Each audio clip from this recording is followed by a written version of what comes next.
வணக்கம். All in one zone devotional சேனலுக்கு உங்களை அன்புடன் வரவேற்கிறேன். இன்றைக்கி நம்மளுடைய சேனலில் திருவாரூர் ஸ்தல புராணம் பற்றி பார்க்கலாம். சர்வதோஷ நிவாரண பரிகார ஸ்தலமான திருவாரூர் தியாகராஜ சுவாமியை பற்றி நம்ம பார்க்கலாம். தியாகராஜ சுவாமி கோயில் பற்றி நம்ம பார்க்க போகிறோம். அதற்கு முன்னால் நம்மளுடைய சேனலை தான் ஃபர்ஸ்ட் டைம் பார்க்குறவங்களா இருந்தாலும் சரி, சப்ஸ்கிரைப் பண்ணாமல் பார்க்குறவங்களா இருந்தாலும் சரி, நம்ம சேனலை சப்ஸ்கிரைப் பண்ணிக்கோங்க. கூடவே அந்த பெல் பட்டனை ப்ரெஸ் பண்ணிக்கோங்க. ஆல் என்கின்ற ஆப்ஷனையும் ப்ரெஸ் பண்ணிக்கோங்க. அப்போ தான் நான் போடுற வீடியோஸ்லாம் உங்களுக்கு உடனுக்குடன் நோட்டிஃபிகேஷனில் தெரிய வரும். இப்போ பார்த்துட்ருக்குது திருவாரூர் தியாகராஜ சுவாமி கோயிலுங்க. இது தியாகராஜர் கோவில். அருமையாக இருக்குது. கோபுரத்தை பாருங்கள். கோபுர தரிசனம் கோடி புண்ணியம்னு சொல்லுவாங்க. அதை போல் அவ்வளோ அருமையாக இருக்குது. பெரிய கோயிலாக இருக்குங்க இது. அதாவது சர்வதோஷ நிவர்த்தி ஸ்தலமாக இந்த ஸ்தலம் விளங்குகிறது.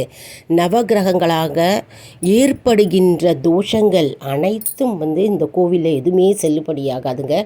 நவகிரகங்கள் அதனால் ஏற்படுகின்ற தோஷங்கள் சர்வ தோஷ நிவாரண பரிகார ஸ்தலமாக இந்த திருவாரூர் தியாகராஜ கோவில் விளங்குகிறது. மிகவும் சிறப்பு வாய்ந்த அருமையான கோவிலுங்க. எப்போலாம் நேரம் கிடைக்குதோ நீங்கள் திருவாரூர் தியாகராஜ சுவாமி கோவிலுக்கு வாங்க. தென்னாட்டவருடைய சிவனே போற்றி, எந்நாட்டவர்க்கும் இறைவா போற்றி, ஆரூர் அமர்ந்த அரசே போற்றி என நாவுக்கரசரால் பாடல் பெற்ற ஸ்தலமாக இந்த திருவாரூர் தியாகராஜ சுவாமி கோயில் விளங்குகிறது. திருவாரூர் தியாகராஜர் கோயில் பூமி ஸ்தலமாகவும் மற்றும் பழமை வாய்ந்த கோவிலாகவும் விளங்குகிறது. பிறந்தாலும் பெயர் சொன்னாலும் முக்தி தரக்கூடிய ஸ்தலமாக இந்த திருவாரூர் தியாகராஜர் கோயில் விளங்குகிறது. இந்த கோவிலில் நவகிரகங்கள் ஒரே நேர்கோட்டில் இருக்கும் தன்மையாக உடையது. மற்றும் இந்த கோவிலில் தியாகராஜர் கோவிலில் சர்வதோஷ பரிகார ஸ்தலமாக விளங்குகிறது. இங்கே பரிகார பூஜைகள் செய்யப்படுகிறது. எந்த நவகிரகத்தினாலும் நமக்கு தோஷம் ஏற்பட்டாலும் அந்த தோஷங்கள் எதுவும் பலிக்காது. அதனால் இந்த ஸ்தலத்தை நம்ம முதித்தாலே, நம்ம தியாகராஜரை தரிசனம் செய்தாலே நமக்கு தோஷங்கள் நீங்கும் என்பது ஐதீகம். மற்றும் நவகிரக பாதிப்புகள் குறையும். நம்ம இப்போது புற்றிடங்கொண்ட பெருமானுடைய வரலாறை பற்றி பார்க்கலாம். இன்னொரு காலத்தில் மகாவிஷ்ணு என்ன செய்தாராம், தேவேந்திரன் அதாவது இந்திரனுடைய சேர்ந்து யாகம் நடத்தினாராம். அந்த யாகத்தில் சிவதனுசு தோன்றியதாம். அந்த சிவதனுசுவை வைத்து அனைவரையும் வீழ்த்தி வெற்றி பெற்றாராம். அதுக்கப்புறம் புரசக்திபுரம் என்ற ஊரை அடைந்தாராம். அப்போது அந்த ஊரில் அடைந்தவுடனே களைப்பு தாங்காமல் அந்த சிவதனுசுவை கீழே ஊன்றி சிவதனுசு மேலே தலையை வைத்து சாய்ந்து படுத்து கொண்டிருந்தாராம்.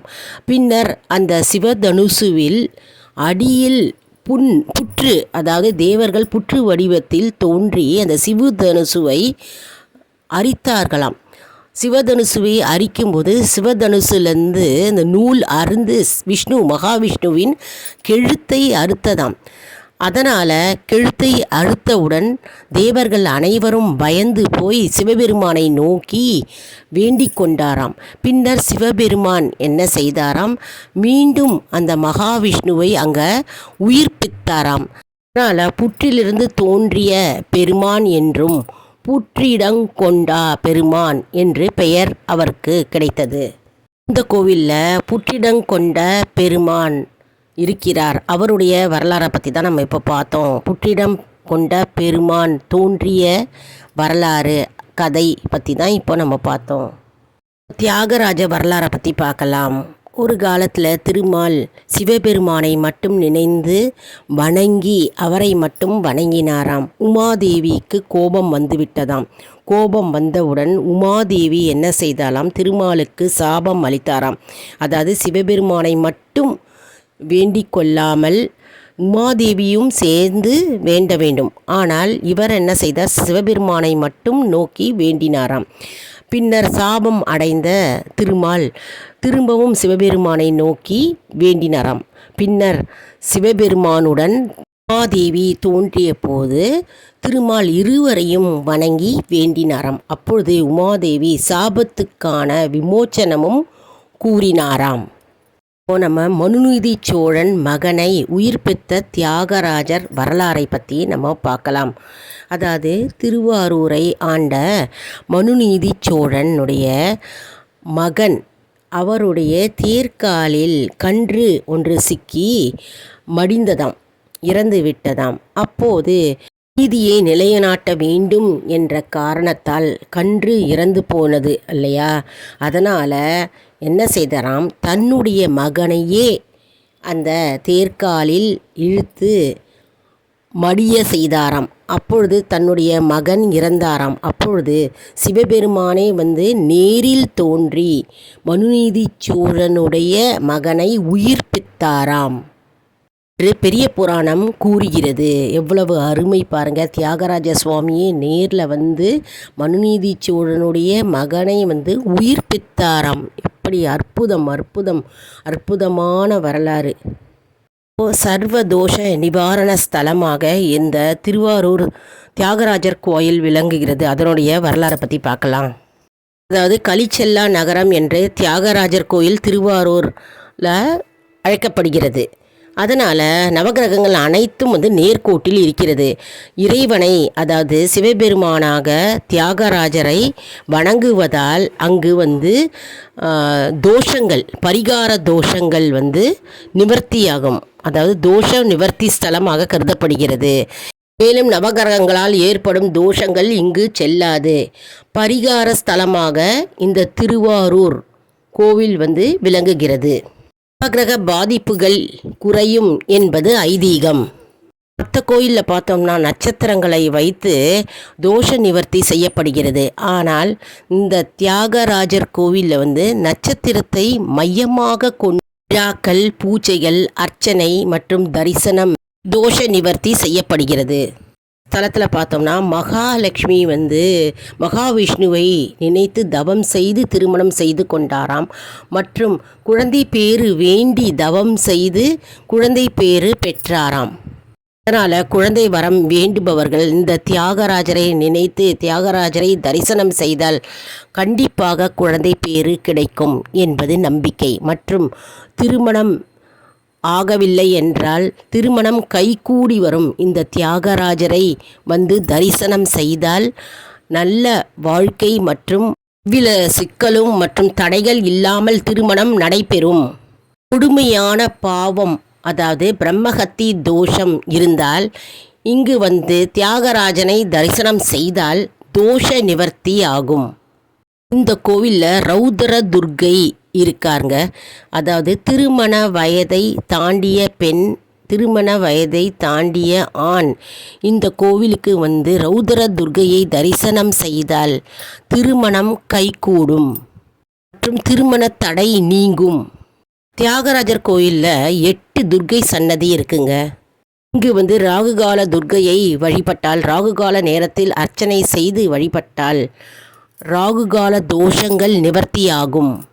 இந்திரருக்கு தோல் நோய் ஏற்பட்டதாம். அப்பொழுது இந்த தியாகராஜர் கோயிலுக்கு குண விமோச்சனரை வழிபட்டதால் அவருக்கு இருந்த தோல் நோய் நீங்கியதாக ஸ்தல புராணம் கூறுகிறது.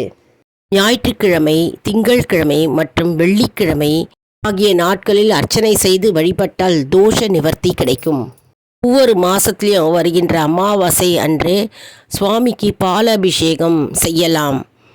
மற்றும் நாம் அமாவாசை தினத்தன்று உப்பும் மிளகும் வாங்கி காணிக்கையாக கொடுத்தால் நம்முடைய தீராத நோய்கள், நாள்பட்ட நோய்கள் நீங்கும் மற்றும் கடன் பிரச்சனையிலிருந்து நாம் விடுபடலாம் என்பது நம்பிக்கை. திருவாரூர் தியாகராஜரை வணங்கினால் யம பயம் நீங்கும் என்பது ஐதீகம். இங்குள்ள யம சண்டிகேஸ்வரரை வணங்கினால் யம பயம் மற்றும் பயத்திலிருந்து விடுபடலாம். மற்றும் திருவாரூர் தியாகராஜர் கோயிலை தரிசனம் செய்தால் முக்தி கிடைக்கும் என்பது நம்பிக்கை. இந்த தியாகராஜர் கோயிலில் ஆடலேஸ்வரர் சன்னதி இருக்கு. இந்த கோவிலை தரிசனம் செய்தால் படிப்பில் குறைபாடுகள் மற்றும் படிப்பில் ஆர்வம் இல்லாத தோஷம் நீங்கும் என்பது ஐதீகம். இங்கு கமலாம்பாளுக்கு தனி சன்னதி இருக்குங்க. கமலாம்பிகை என்னும் கமலாம்பாளுக்கு தனி சன்னதி இருக்கு. 64 சக்தி பீடங்களில் முதன்மையாக விளங்குகிறார் இந்த கமலாம்பிகை ஆவார். இவர் யோக நிலையில் எப்பொழுதும் இருக்கிறார். அதனால் நமக்கு வேண்டிய வரத்தை அவர் வேண்டுவோருக்கு உடனே தருகிறார் என்பது ஐதீகம். அதனால் எப்போதெல்லாம் நேரம் கிடைக்கிறதோ திருவாரூருக்கு வந்து தியாகராஜ சுவாமியை தரிசியுங்கள், கமலாம்பிகையும் தரிசியுங்கள். நம்முடைய தோஷ நிவர்த்தி ஸ்தலமாக இது கருதப்படுகிறது. என்ன அன்பர்களே, இந்த வீடியோ உங்களுக்கு மிகவும் பயனுள்ளதாக இருக்கும் என்று நான் நம்புகிறேன். இந்த வீடியோவுக்கு ஒரு லைக் கொடுங்க. இதை மற்றவர்களுக்கும் ஷேர் செய்யுங்கள், அவர்களும் பயனடையட்டும். மேலும் ஆல் இன் ஒன் ஜோன் அன்பர்களுக்கு ஒரு அன்பான வேண்டுகோள். நம்முடைய கம்யூனிட்டி போஸ்ட்டில் கேள்வி பதில் நேரம் வருங்க. அந்த கேள்விகளுக்கு பதில் தாங்க. இதன் மூலம் நமக்கு ஒரு ஊக்கமாகவே அமையும். நம்முடைய ஆன்மீக பயணம் எப்படி இருக்கிறது என்பதை நாம் தெரிந்து கொள்ளலாம். இது சப்ஸ்கிரைப் செய்தவர்களுக்கு மட்டுமே தெரிய வரும். அதனால் நம்முடைய சேனலை மறக்காமல் சப்ஸ்கிரைப் செய்து கொள்ளுங்கள். அடுத்த வீடியோவில் வேறொரு தலைப்புடன் உங்களை வந்து சந்திக்கிறேன். நன்றி, வணக்கம்.